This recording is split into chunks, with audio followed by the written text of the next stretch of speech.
심판의 몽둥이. 에스겔서 6장은 산당 때문에 멸망시키겠다 그렇게 말씀했고요. 7장 지난주에 1절부터 우리가 9절까지 읽어봤는데 끝났다. 이제 모든 것이 끝났다. 끝났다는 말을 몇 번 쓰고 있죠. 6번이나 끝났다라고 이야기합니다.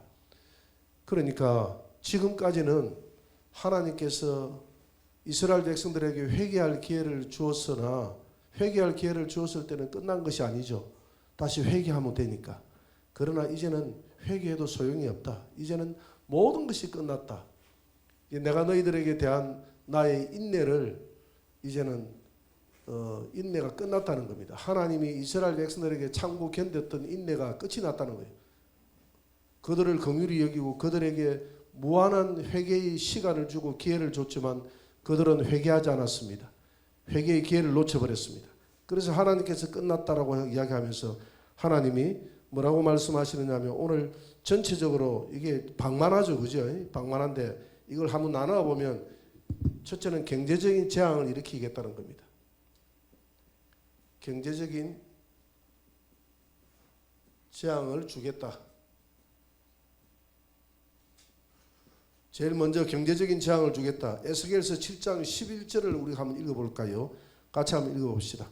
포악이 일어나서 자기의 몽둥이가 되어선즉 그들도 그 무리도 그 재물도 하나도 남지 아니하며 그 중에 아름다운 것도 없어지리로다. 재물이 하나도 남지 않을 것이다. 그동안 너희들이 쌓아놨던 재물 아무런 소용이 없다. 바벨론이 와가지고 이 재물을 다 탈취해 갈 것인데 재물이 그래서 경제적인 재앙을 일으킨다. 두 번째 7장 12절도 한번 보세요. 12절 같이 읽어봅시다. 때가 이르렀고 날이 가까웠으니 사는 자도 기뻐하지 말고 파는 자도 근심하지 말 것은 진노가 그 모든 무리에게 임함이로다. 파는 자가 살아있다 한다 할지라도 다시 돌아가서 그 판 것을 얻지 못하리니 이는 묵시가 그 모든 무리들에게 돌아오지 아니하고 사람이 그 죄악으로 말미암아 자기의 목숨을 유지할 수 없으리라 하였음이라.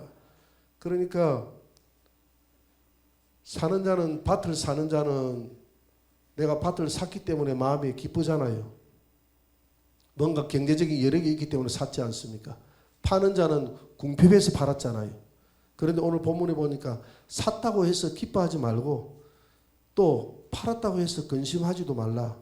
왜냐하면 내가 판 것을 그 판 값을 다시는 네가 찾지 못할 것이고 산자도 마찬가지입니다. 산자도 그 산 것을 보존하지 못한다 이 말입니다. 왜? 바벨론의 포로로 다 끌려가 버리는데 그게 무슨 소용이 있겠느냐 이 말이죠. 경제적으로 아무런 도움이 되지 않을 것이다. 에스겔서 7장 19절을 한번 또 봅니다.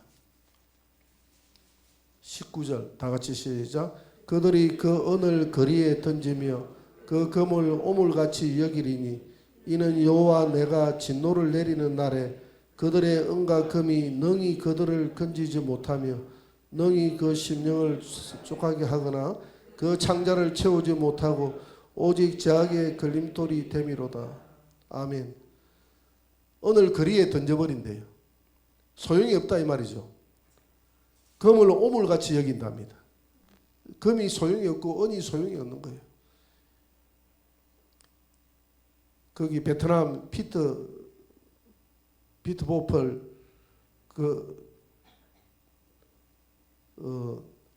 이스라엘 베트남이 망해가지고 그들이 피난민들이 갈 때 금덩어리를 가지고 빵 한 조각을 사 먹었다고 하지 않습니까? 빵이 한 조각이 없어서 금덩어리 하나 주고 빵 한 조각을 사 먹었다는 그런 이야기가 있습니다. 오늘 그보다 더하다 이 말이죠. 그 은을 거리에 던져버린다는 겁니다. 그 금을 오물같이 여겨버린다는 겁니다. 하나님이 진노에 은과 금이 능히 그들을 건지지 못한다는 거예요. 지금 은과 금이 있으면 우리를 건지잖아요. 지금은 평안할 때는 건지잖아요. 그런데 바벨론이 쳐들어오게 되면 경제적으로 재앙을 당해서 은과 금이 아무런 소용이 없고 내 심령을 족하게 하거나 내 창자를 내 만족함을 채우지 못한다. 그 은금으로 인해서 팔아서 먹을 것을 사가지고 내 창자를 채우지 못할 것이다. 그런 저주를 내리고 있습니다. 그리고 7장 21절을 한번 봅니다. 같이 읽어봅시다. 타국인의 손에 넘겨 노락하게 하며 세상 악인에게 넘겨 그들이 약탈하여 더럽게 하리라. 아멘. 타국인의 손에 넘겨 노락을 하겠다는 겁니다. 모든 내가 가지고 있는 모든 소나 우양을 다 노락해 간다는 거죠. 세상 악인에게 넘겨서 약탈하여 내가 가지고 있는 모든 재물들이 더럽게 될 것이다. 그래서 경제적인 재앙을 하나님께서 일으키겠다라고 이야기합니다. 두 번째는 종교적인 심판을 하겠다는 겁니다. 종교적인 심판을 하겠다. 종교적으로도 심판을 하겠다. 에스겔서 7장 26절입니다. 같이 읽어봅시다.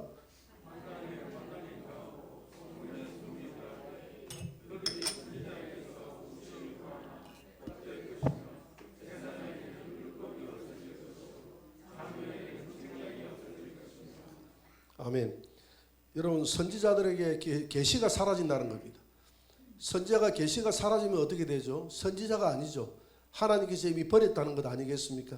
선지자에게 계시가 없어지는 시대가 올 것이라는 겁니다. 하나님이 더 이상 이스라엘 백성들을 돌아보지 않겠다는 거예요. 그리고 꿈도 없고 꿈도 못 꾸고 꿈도 없고 영적 암흑 시대가 올 것이라는 겁니다. 제사장은 율법책이 불에 타서 없어질 것이다. 율법이 없어질 것이다. 제사장에게는. 율법책이 없으니까, 율법책이 불에 타버렸으니까 율법책이 더 이상 율법이 없다 이 말입니다. 이런 시대가 올 것이라는 겁니다. 에스겔서 7장 22절을 한번 봅니다. 다 같이 시작. 22절입니다.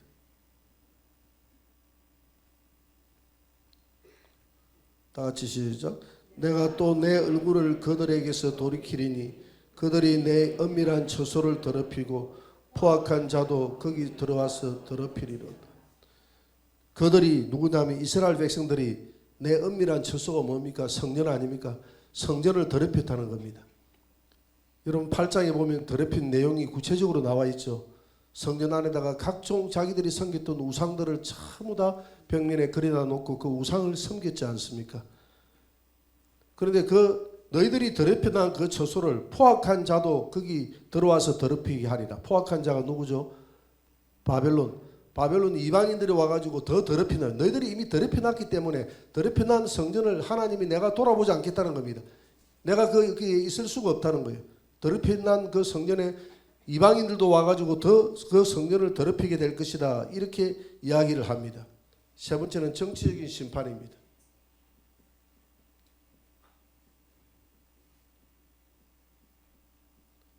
정치적인 심판. 에스겔서 7장 27절입니다. 같이 읽어봅시다. 시작. 왕은 애통하고 고관은 놀람을 입을 듯하며 주민의 손은 떨리리라. 내가 내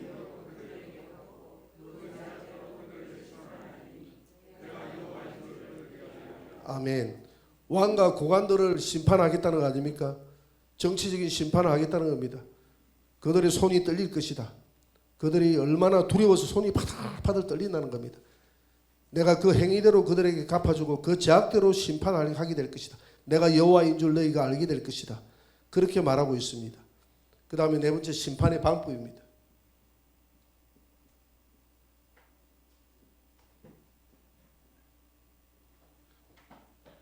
심판의 방법 에스겔서 7장 15절입니다.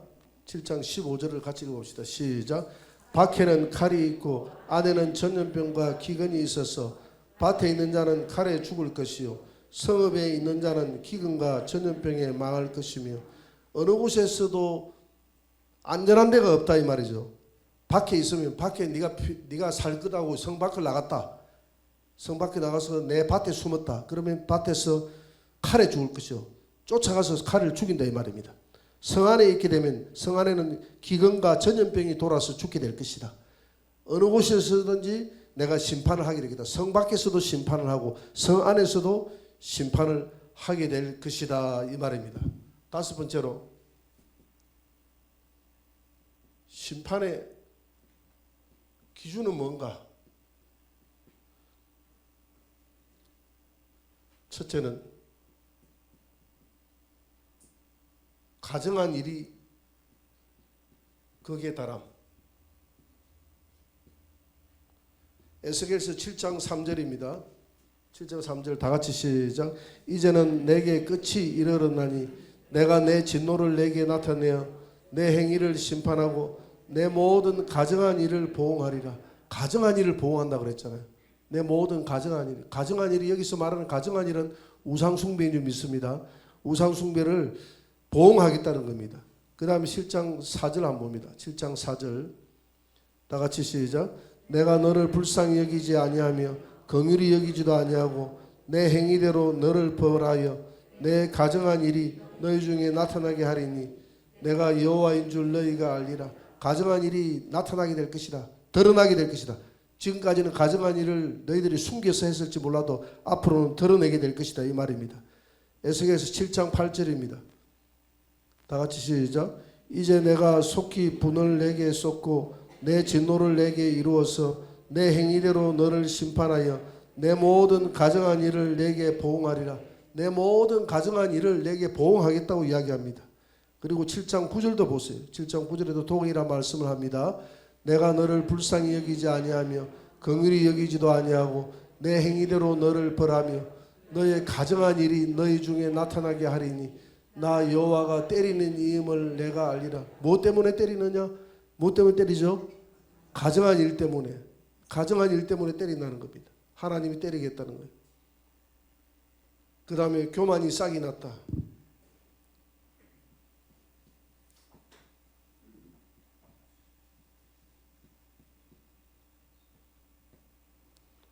교만이 싹이 났다는 겁니다. 7장 이 교만 때문에 하나님이 심판하겠다는 거예요. 7장 10절입니다. 다 같이 시작. 볼지어다 그 날이로다 볼지어다 임박하도다 정한 재앙이 이르렀으니 몽둥이가 꽃이 피며 교만이 싹이 났도다. 오늘 심판의 몽둥이라 했는데 몽둥이가 꽃이 피었다 이 말은 무슨 말입니까? 이거는 바로 바벨론의 몽둥이를 말합니다. 바벨론의 몽둥이가 꽃이 피었다는 것은 이제 꽃이 다 활짝 가장 찬란할 때를 꽃이 피었다 그러죠. 문명이 꽃이 피었다 하잖아요. 바벨론이 가장 힘이 셀 때 너희 나라를 침공해서 없애겠다 이 말입니다. 심판의 꽃이 피었다는 거예요. 심판이 절정에 달했다는 겁니다. 그리고 교만이 싹이 났다는 것은 교만의 싹은 바로 우상숭배와 하나님의 말씀을 버린 예루살렘 백성을 의미하는 겁니다. 너희들에게는 교만이 싹이 났기 때문에 망하게 될 것이다. 이렇게 이야기합니다. 세 번째, 포악이 일어난다.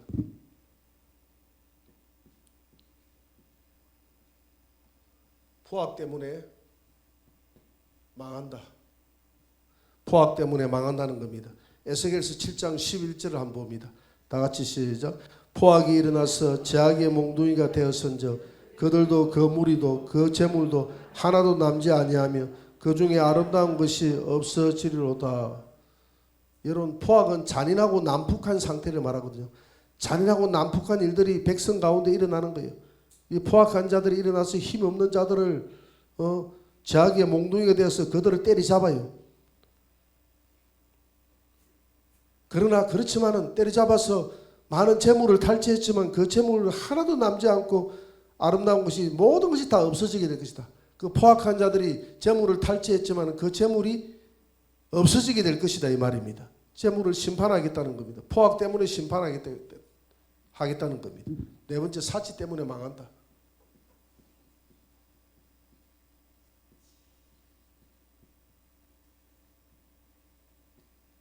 사치 때문에 망한다. 에스겔서 7장 20절입니다. 같이 읽어봅시다. 다 같이 시작. 그들이 그 화려한 장식으로 말미암아 교만을 퍼먹고 또 그것으로 가정한 우상과 미운 물건을 만들었은즉 내가 그것을 그들에게 오물이 되게 하며 화려한 장식 다 오물이 돼서 다 쓰레기통에 다 버릴 수 있도록 이렇게 만들어 버리겠다는 겁니다. 하나님께서 다 너희들 그날에 대머리가 된다고 그랬잖아요. 대머리가 된다 이 말은 머리를 밀고 오늘 18절에 보니까 굵은 배로 허리를 묶을 것이요 두려움이 그들을 덮을 것이요 모든 얼굴에는 수치가 있고 모든 머리는 대머리가 될 것이고 그러니까 머리를 다 남자 여자 할 것 없이 빡빡 밀고 하나님 앞에 회개하고 돌아선다 이 말입니다. 그런 날이 와도 소용이 없다는 겁니다. 그렇게 해도 소용이 없다. 그렇게 회개해도 소용이 없다. 심판의 몽둥이가 이미 나와 있고 이미 끝이 났기 때문에 하나님이 이미 이 백성을 멸하고자 이미 마음에 결심을 했기 때문에 소용이 없다는 겁니다. 그래서 오늘 결론적으로 이야기하면 내 행위대로 심판한다 그랬거든요. 7장 3절에도 내 행위대로 심판하고 7장 4절에도 내 행위대로 너를 벌하며 7장 8절에도 내 행위대로 너를 심판하고 7장 9절에도 내 행위대로 너를 벌하여. 하나님은 반드시 우리의 행위를 심판하시는 하나님인 줄 믿으시기 바랍니다. 계시록 20장 12절을 한번 봅니다. 또 작은 자나 내가 보니 죽은 자들이 큰 자나 작은 자나 그 보좌 앞에 서 있는데 책들이 펴 있고 또 다른 책이 펴졌으니 곧 생명책이라. 죽은 자들이 자기 행위를 따라 책들에 기록된 대로 심판. 행위를 따라 불신자들도 행위를 따라 심판을 받고요. 우리 믿음의 사람들도 행위를 따라 상급의 심판을 받습니다. 고린도후서 5장 10절 한번 떼어줄 수 있나요? 고린도후서 5장 10절. 우리 믿음의 사람들도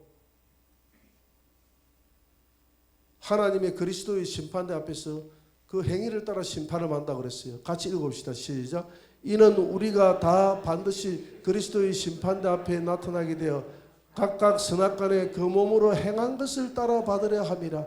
우리 믿는 사람들이 선도 행하고 악도 행합니다. 여러분 선을 많이 행하시기 바랍니다. 선을 많이 행해서 그리스도의 심판대 앞에서 상급을 받게 되는 저와 여러분들이 되시기를 주의 이름으로 축원합니다.